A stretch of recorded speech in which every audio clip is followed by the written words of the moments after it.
La saison des courses cyclistes a repris dans notre pays et cela ne concerne pas que la Flandre. Croiser la route d'une course cycliste peut aussi vous arriver dans le sud du pays.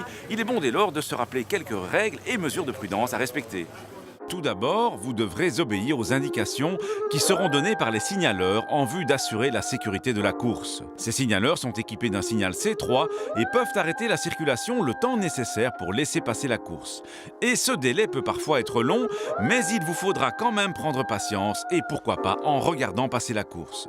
Il est de toute façon interdit, même en l'absence de signaleurs ou de policiers, de couper la route de groupes de concurrents participant à une course cycliste. Si pour une raison ou une autre vous circulez sur l'itinéraire, vous devrez impérativement vous arrêter et vous ranger immédiatement à l'approche de coureurs qu'il y ait ou pas un policier pour vous l'ordonner. Pour vous aider à repérer une course cycliste, sachez que le début et la fin de la course sont signalés par un véhicule équipé de drapeaux. Un drapeau rouge détermine le début de la course, ce qui vous oblige à vous arrêter. Un drapeau vert vous signale que la course est entièrement passée et que vous pouvez enfin reprendre votre marche normale. Dans la pratique, on constate parfois des comportements bizarres. Même très bizarres et dangereux parce que ce sont souvent les supporters qui se font une compétition entre eux pour aller voir le plus souvent possible leurs coureurs et qui prennent des risques vraiment inimaginables. Et après, c'est de se vanter, de dire « Ah, mais moi je les ai vus 4 fois. Ah non, mais moi je les ai vus 5 fois » en prenant là des risques, en roulant à toute vitesse dans les villages, en ne respectant rien, pas la sécurité.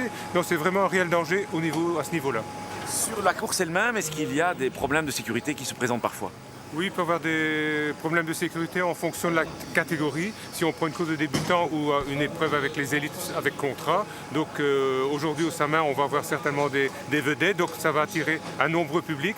Et là, on a eu des réunions avec les différentes zones de police pour sécuriser les ronds-points et préparer le public où on peut avoir du danger. Par exemple, souvent il y a des ronds-points, les coureurs vont prendre à gauche, à droite, ou ils vont contourner le rond-point. Donc on doit éviter que les gens se mettent par exemple au-delà du rond-point et de vivre un accident comme on l'a vécu au Tour des Flandres l'an passé.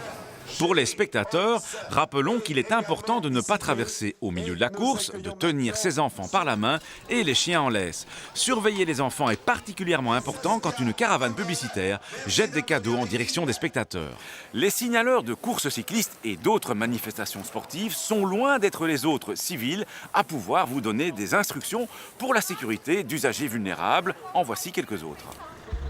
Vous pouvez en effet être prié de vous arrêter à la demande d'un surveillant habilité, comme on en trouve de plus en plus souvent près des écoles. Quand il s'agit de grands groupes de cyclistes et de motards, c'est un capitaine de route qui peut vous bloquer pour laisser passer tout le groupe.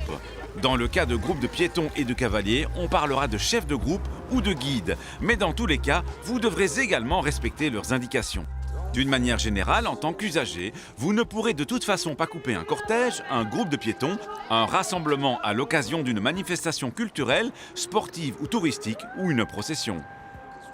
Que vous croisiez la route d'une course ou d'un autre groupe d'usagers plus vulnérables, la plus grande prudence s'impose et il est impératif de respecter les consignes de sécurité données par les personnes qui encadrent cette course ou ce groupe. Si vous vous retrouvez bloqué quelques instants et parfois même quelques minutes, ne vous laissez pas gagner par l'impatience qui est toujours mauvaise conseillère.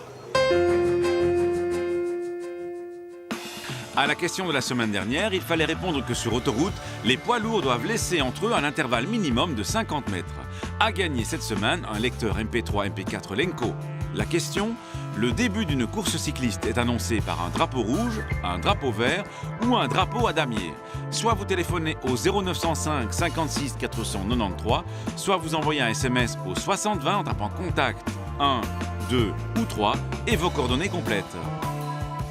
À la semaine prochaine et d'ici là, bonne route!